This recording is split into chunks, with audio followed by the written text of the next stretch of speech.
Welcome, I'm Bruce Munro, and with me is International Relations Specialist Professor Robert Patman, and this is Global Insight. 9 months out from the United States presidential elections, things are already heating up. Well, welcome Robert. Morning Bruce. Why is Bernie Sanders the front runner for the Democratic presidential nomination when he couldn't get the nomination last time? Well, I think your question partly answers itself because he has quite a lot of recognition. He ran quite a competitive race against Hillary Clinton in 2016. He was defeated quite comprehensively in the end, but I think, so to answer your question, I think partly because Bernie Sanders is well known now in the United States. Secondly, he did something which the other candidates haven't done. He remained very active the moment Mr. Trump became president, and when Mr. Trump made his various State of the Union addresses, annual address each year, Mr. Sanders would make a response. He's also been very active in producing alternative budgets. In other words, shadowing the president for the first 2 years. And many of the other candidates were quite inactive during this period, such as Elizabeth Warren and Joe Biden, and only recently made up their mind to run. It seemed to me that Bernie Sanders was quite clear that he was going to run again. And I think the third thing is he has a very clear agenda, Bruce. And in the debates, it comes through repeatedly that he has great clarity about the direction in which he wants to go. And you have the feeling that some of the candidates who entered the race quite late want to become president, but they're not quite sure why. Right. And the US election system is quite different to what we have here in New Zealand. Yeah. How does it work? Well, it's really a two-step process. What I mean by that is that how is it decided someone should be a presidential candidate? That process involves what's called primaries between January and June. If you like take the Democratic Party as an example, you have what's called caucuses, and these take place, or primaries, in each state. And so far this year, we've seen primaries in a number of states such as Iowa, New Hampshire, Nevada, and we're about to see one in South Carolina. And what happens in these primaries is that people vote for what's called delegates. And so each state, according to their size, is entitled to so many delegates. And so there's a battle going on at the moment between Bernie Sanders and the other Democratic contenders for delegates in each state. And clearly, some states are much richer in terms of their delegate representation. The bigger the state, the more delegates. Eventually, by June, it should be clear, if not before, that one contender amongst the pack has won the majority of delegates and therefore has the right to essentially become the representative of the party for president. And that takes us to a second stage. So this is voting within the party? It's not everybody voting on all No, it's voting, people within the state vote for delegates who indicate which contender they are supporting. And so delegates are, what we're seeing at the moment between the contenders is an attempt to win the delegate race. And the next step after that is for the successful person who's got the nomination for the party, then on the first Tuesday of November, they will be in head-to-head with the Republican contender, Donald Trump. Right. So in a US presidential election, an ordinary voter votes twice? Yes. Right. Yeah. Okay. Yeah. What's the strengths and what are the weaknesses of the US system? I think one of the strengths is it's a first past the post system, the sort of election system we used to have. One of the strengths is it delivers apparently a clear result, and also it's a strength for a superpower like the United States. It should be noted that the United States is the first superpower in history to be a democratic state. Most superpowers or great powers have been authoritarian. So it's important, I think, that a clear result is obtained and you have a peaceful transfer of power for the most powerful country in the world. But there are criticisms of the system. Firstly, it's quite convoluted.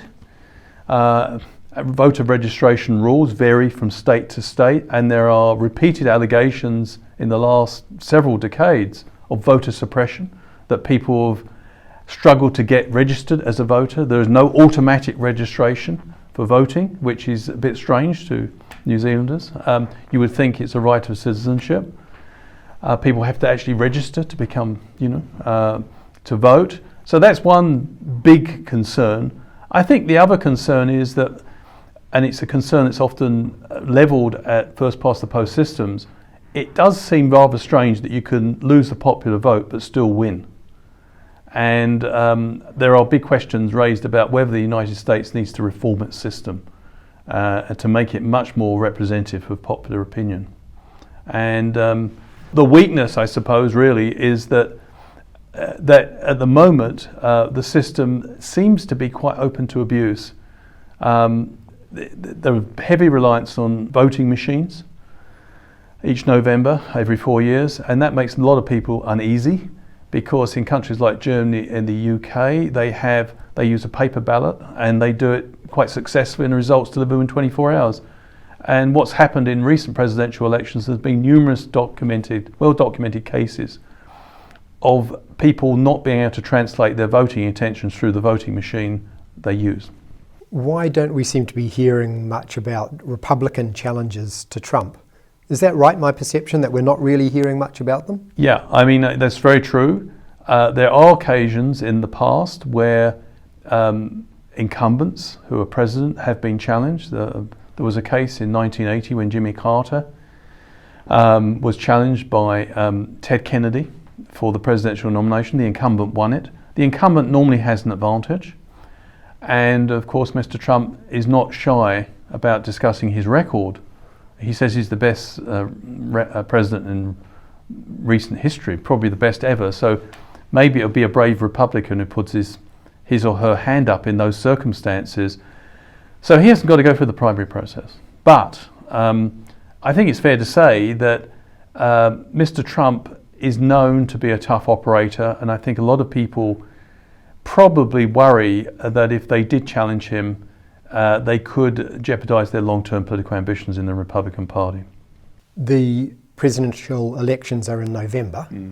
Is the result already a given? Are US voters too afraid of anything that smacks of socialism to vote for Sanders, or does he actually stand a chance against Trump?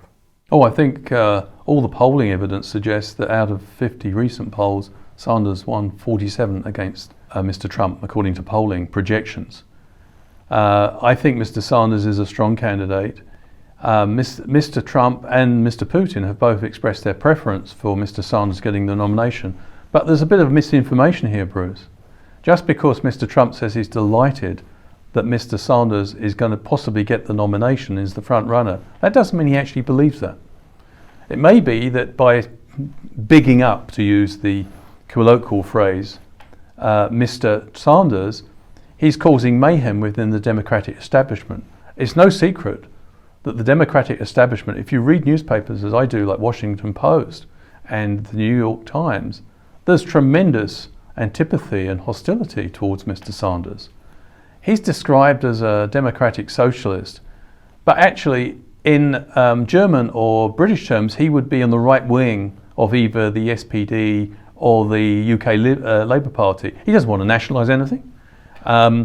He wants to basically introduce healthcare as a universal right, which is actually the case in every other developed country other than the United States. And he also wants to move over to the German and Scandinavian system, where all, if they have the qualifications, all prospective students wishing to go to university get their first degree free. He believes that's a national asset. What he's trying to do, of course, is break the linkage between financial wealth and access to both health and education. So that's a key issue. And he clearly, like him or dislike him, Mr. Sanders has clearly motivated a lot of young people in the United States. And this is one of the great ironies, one of the oldest ever people to run for office at the highest level. It has a tremendous groundswell of young support. And there's the signs now that he's breaking through. One of the interesting things about Nevada was that he was able to match Joe Biden in attracting over 45s. He's always been winning under 45s, but over 45s he's now, holding his own against Joe Biden. So this is interesting. I think, Sanders, by his own account, is the anti-Trump candidate. He, in a very interesting interview yesterday, was completely outspoken about his opposition to Trump. He described him as an utter fraud, said it repeatedly, and said he will take the fight to Donald Trump. I think there's two views about what's happening. One is the conventional view within the Democratic leadership that Mr. Sanders is too radical. They describe him as an extremist, but he isn't an extremist by any other measure outside the United States. He certainly wouldn't be an extremist in British politics or in German politics, for example, or Scandinavian politics. He'd be mainstream.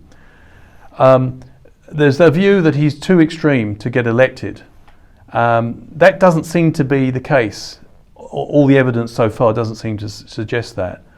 But there's another view, a second perspective, which says that whoever's going to take on Mr. Trump can't be, if you like, a pale imitation of Mr. Trump. They must offer clear alternative policies. And here Mr. Sanders is doing very well because he's the absolute opposite of Mr. Trump on climate change. He's demanding action on climate, global warming. He's demanding the fossil fuel industries are curbed and not allowed to dictate policies. He's also demanding that big money is taken out of American politics. He believes that people's ability to run for office should not depend on the size of their bank account. So he is really the antithesis of Trump. And I think it's very difficult to predict, of course. But we've got a very important contest coming up in South Carolina. And we then got so-called Super Tuesday, where you've got a whole series of states voting together. And that will probably be a decisive development. One thing is quite clear, I think, Bruce. I think Bernie Sanders has surprised a lot of people so far. And he's got a lot of energy. And he's a very shrewd political operator. And he pulled off a bit of a masterstroke last weekend, because people have been raking up his past about visiting Cuba, going to Nicaragua. The news story got out that Mr. Putin had been quietly supporting the Bernie Sanders campaign. And Sanders was briefed by the US intelligence on this. A month later, the story broke in the media. And Mr. Sanders immediately came out and said, I am no friend of Mr. Putin. He's an autocratic thug. And he should not, and he said, if I have become president, Russia will never again interfere in US elections. That did two things immediately. First of all, he played the patriotic card and made Mr. Trump look like a Putin lackey who's incapable of ever criticizing Mr. Putin, which gels with a lot of American perceptions of Mr. Trump. Secondly, he put a lot of pressure on his Democratic rivals who up to now have depicted him as a democratic socialist, an extremist in American terms. Well, he played the patriotic card, quite unequivocal that he wouldn't tolerate Chinese or Russian interference in US elections because they're authoritarian states, amongst other things. So I think he's quite a formidable, experienced player. He's done well in the debates, and it's going to be a fascinating contest between now and the remaining months we have ahead of us. Certainly is. Thank you, Robert. And thank you for watching. Catch us next time on Global Insight. Ka kite anō.